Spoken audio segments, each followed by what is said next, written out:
Up until just a few years ago, I held on to an opinion that flew in the face of so many of the beliefs that I hold dear, which, saying it out loud, feels completely ridiculous. And yet, it is an opinion that so many people continue to hold. The opinion that self-published or independently published authors are somehow worth less. The idea that in order for your art to be taken seriously, you need to get it traditionally published by a big publisher. I used to feel this way. I used to believe this. I used to look down my nose at self-published and independently published authors. And it only took a little bit of introspection to realize how wrong I was. But so many people still hold on to this opinion, and they're wrong. I was wrong, and here's why. First off, let me explain what I meant when I said at the beginning that this flew in the face of my beliefs. See, I grew up a very bored, very lonely, working class kid in the English countryside. And after becoming enamored with video games around age 7, and before falling in love with literature around the age of 15, 16, I started a deep love affair for music around the age of 11 or 12. And when I say music, I specifically here mean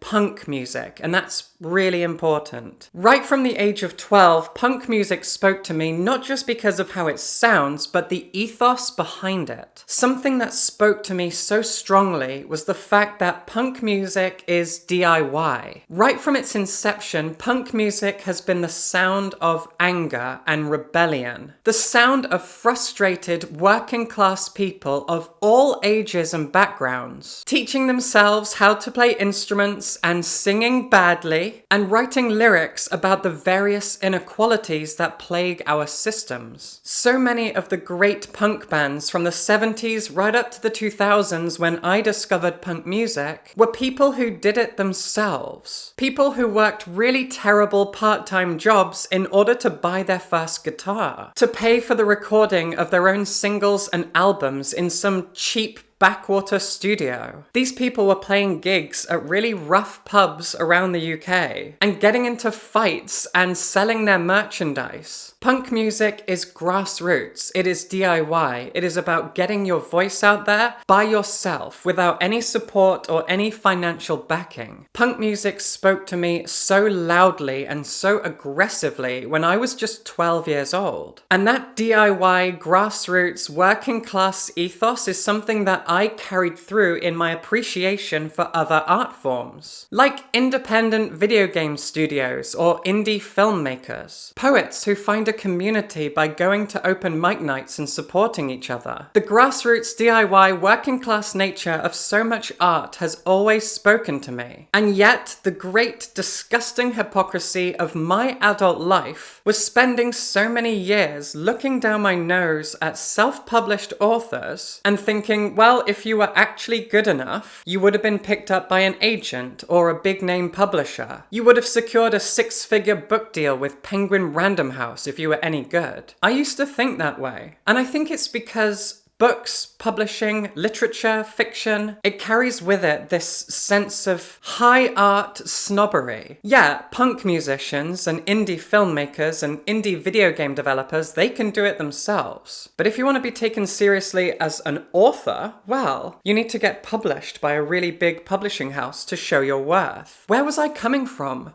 Why did I get duped into this attitude? It's ridiculous. And after realizing that my attitude towards literature didn't match my attitude towards music, video games, films, and poetry, etc., it all just fell away because I realized how stupid it was. It's embarrassing. And as soon as I fixed that attitude internally, I made outward steps to make real progress and change. Which is why about 18 months ago, I started editing self-published authors' books, because I wanted to support self-published authors. Authors like J.D. Evans, Bonnie Zeman, and E.A. Brand, whose books I have proudly edited, all of which are absolutely incredible works of fiction, and they are all self-published authors. Then you have authors like Alison Greaves, writer of the legendary Welcome to Dawley Hall, something that became really famous online by being posted on AO3 and then Patreon and now as a physical book. Alison Greaves did it all herself by just posting her book chapter by chapter online. No backing, no support, no money. She's had one hell of a life. She's told me all about it. One day, after getting pretty big as a fanfiction writer, she just started writing Dawley Hall. Now this thing is like an institution in the world of transgender fiction and thrillers. This is huge, and she did it all herself. And almost a year ago, I self-published my own collection of horror stories. And I chose to go down the self-publishing route for this book for one specific reason. Before writing these stories, I had written multiple novels, all of which I had sent off to agents and publishers to try and get them published in a more traditional pathway. And they weren't very good. They were rejected. Fine, I understand that. But when it came to this book, I knew that this was something good, something special, and I actively chose to go straight down the self-publishing route for this reason. These stories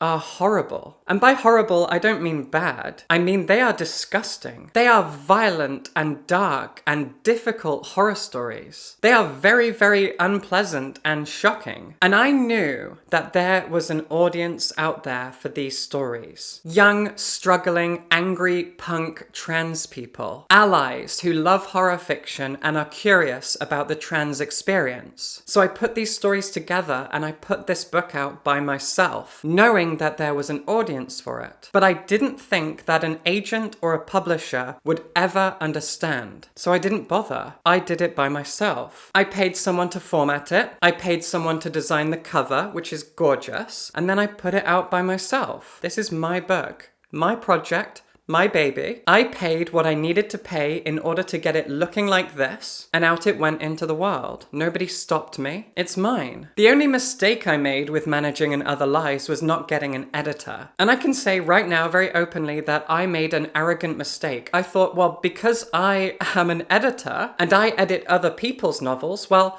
I'll just do the thing of putting the stories away in a drawer for 6 months. I'll pull them out and I'll edit them as if they're someone else's stories. I will play editor to my own book. And it didn't work. I needed to turn to another editor. It seems obvious in retrospect, but hindsight is 20/20. And that's also kind of the fun of it. Even people who have professional editors and publishers regret their books, wish they could have made changes, but they can't. Well, usually. This book was a DIY project right from the beginning, and that is true for a lot of the books that I've edited, and a lot of the books that I haven't. For example, one of the big names in horror fiction right now is David Sodergren. Sodergren, like myself, is a Scotland-based, independently published horror author. And when I was getting my book formatted and picking an artist for the cover, I reached out to him and he helped me out. That was something I knew I could do because we help each other. We are community. When I say we, I mean self-published authors, horror authors, punk grassroots DIY authors. I think about all of the people that I have admired for so long who found success, or at least fulfillment, by creating the art that they wanted to make without any financial support. Artists who created their own independent clothing lines. People who make webcomics and just pay for their own website to put them on, or otherwise put them on places like Twitter and Instagram. There are so many big name webcomic artists out there who have made a career out of just posting their art online. The same is true for poets and musicians, people who just put their stuff on SoundCloud. Recently, for example, I've been playing the French video game Expedition 33, which is incredible. It's a wonderful success story from a small French studio. And they found their composer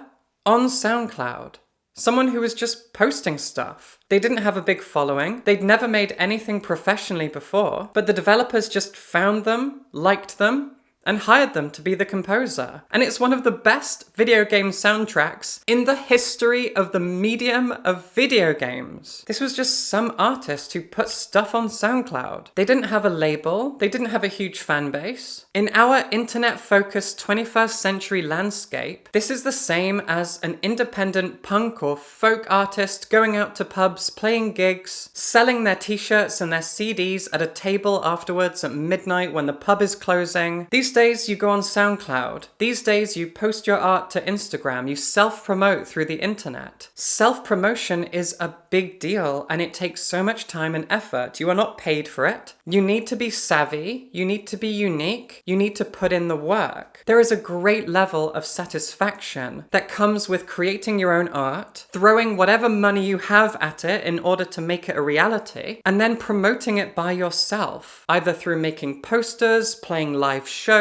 putting things on social media, whatever it is. Independent artists of all disciplines and genres and whatever else have created incredible art. And then sometimes they get picked up by labels and publishers and producers and whatever else. And sometimes they don't. Sometimes they choose to ignore and deny those things. I, for example, am working on some new short horror stories. I'll be posting them on my Patreon, and when I have enough of them to make a new book, I will just self-publish that book. I will pay an editor, I will pay someone to format it, and I will pay a cover designer. And when all of that is done, I will bind it together and I will publish it. It is a wonderful experience. Independent self-publishing is amazing. And I think the tide is turning when it comes to not just the success that you can find as a self-published author, but also people's attitudes towards self-publishing. I changed my attitude, and I think a lot of people are starting to change theirs as well. Because publishers, just like video game developers and big studios, they follow trends. There are things that they look for, things they demand, things that are more likely to get picked up depending on the year that they are written. It's tiresome. It's uninteresting. It is a black hole for creativity and self-expression. And if you want to create a collection of very disturbing transgender horror stories, self-publish it, because there may not be an agent or a publisher who ever wants to touch that. But I know that there are people out there who do. I know there's an audience for my fiction. I've proved it. So I did it myself. David Sodergren did it himself. Alison Greaves did it herself. The people who send me their manuscripts to be edited have done it themselves. And they've made a very good choice of picking just the right editor, because I'm amazing.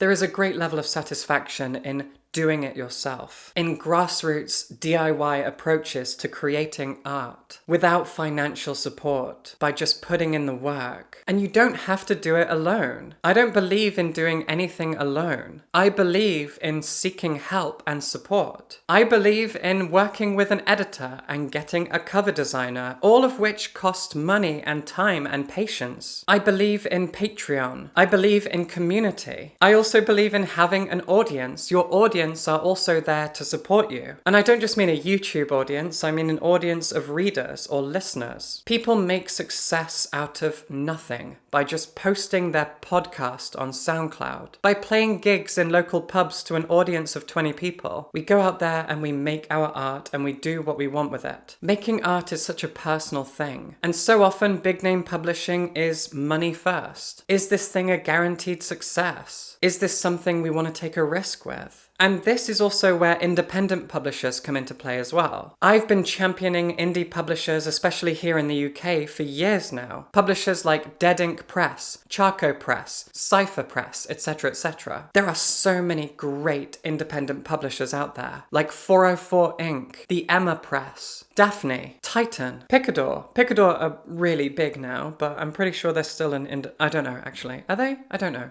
Picador? Granta? Granta are massive now as well, but you get my point. Haunt are amazing. They're based in Scotland and they publish horror. Haunt are great. Support Haunt. You get my point. Independent publishers are the heart and soul of the publishing industry. And self-publishing falls into that same bracket as independent publishing. In fact, I've seen a kind of trend recently of people switching out the phrase self-publishing with independent publishing. Because self-publishing does come with a certain image. A lot of people, as is the whole point of this video, look down on self-publishing. So we rebrand it as independent publishing. It is still entirely true because these are independent people independently publishing a thing. So it's still correct. I like it. Independent publishing includes small indie presses and self-published authors. It's all independent. I like it. It's great. I love the world of self-publishing and independent publishing. I am sick of big publishing houses chasing trends. If you want to go where the heart and soul of so much good fiction is today, you have to go to independent publishers and self-published authors. The authors whose books that I have edited are proof of this, as are the wonderful indie presses that I've been talking about. Read the Latin American fiction published by Chaco Press. Read the weird and messed up stuff published by Dead Ink Press in Liverpool. Also notice how so many of these independent publishing houses are based in traditionally working class places like Liverpool and Sheffield and different parts of Scotland. These are working class areas where artists look out for each other and support each other. It's something I'm so proud of as someone who lives in Glasgow, the greatest city in the UK. Maybe soon independent Scotland. We can dream. I think I've made my point. I am embarrassed by the fact that I ever felt differently towards literature than I did towards music, video games, films, etc. I so often praised independent artists who put out their own music, video games, and films, and then felt completely differently towards people who did the same thing with books. It's hypocritical and ridiculous. And if you're currently in that trap, hopefully I've helped you to rethink things. Support independent artists of all disciplines. And if you're an independent publisher and you're looking for an editor, hi, I'm really great. There's a link in the description to my editing services. Just right below the link to buy a copy of my book. Enjoy and subscribe for books.